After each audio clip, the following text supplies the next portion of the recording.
बिस्मिल्लाहिर्रहमानिर्रहीम बिस्मिल्लाहिर्रहमानिर्रहीम 17 रमज़ान المبارक जंग बदर हक और बातिल का पहला मार्का ग़ज़वा बदर 17 रमज़ान 2 हिजरी को इस्लाम ने कुफ़ार को शिकस्त दी थी। इसको फ़तह मुबीन भी कहा जाता है। इस्लाम और कुफ़ार के दरमियान ऐसी जंग हुई, इस जंग की वजह से अहले ईमान के दिलों को अल्लाह रब्बुल इज़्ज़त ने मजबूत किया। अल्लाह रब्बुल इज़्ज़त जिसको चाहता है ज़िल्लत देता है और जिसको चाहता है इज़्ज़त देता है।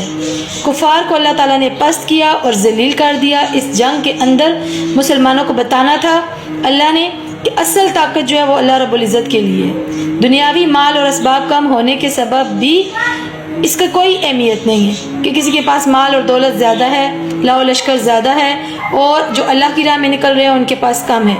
लेकिन अल्लाह रब्बुल इज़्ज़त जब चाहता है तो वो कामयाबी अता फरमा देता है।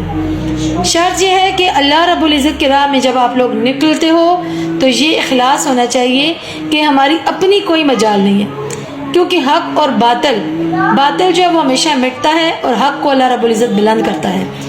जब अल्लाह रब्बुल इज़्ज़त के प्यारे नबी पाक सल्लल्लाहु अलैहि वसल्लम ने पूरी रात दुआएं मांगी कि अल्लाह रब्बुल इज़्ज़त आज इस लाओ लश्कर के मुकाबले में हमारी जो 313 है और वो 1000 का लश्कर है, उनके मुकाबले में हमारी मदद फरमा। अगर आज तूने मदद ना की तो तेरे नाम लेवा बाकी नहीं रहेंगे।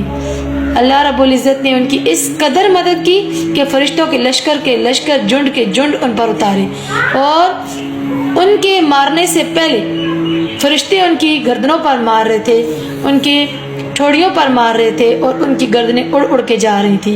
ये अल्लाह का कमाल है। अल्लाह हम सबको हक की बात करने की तौफीक अता फरमाए। आमीन।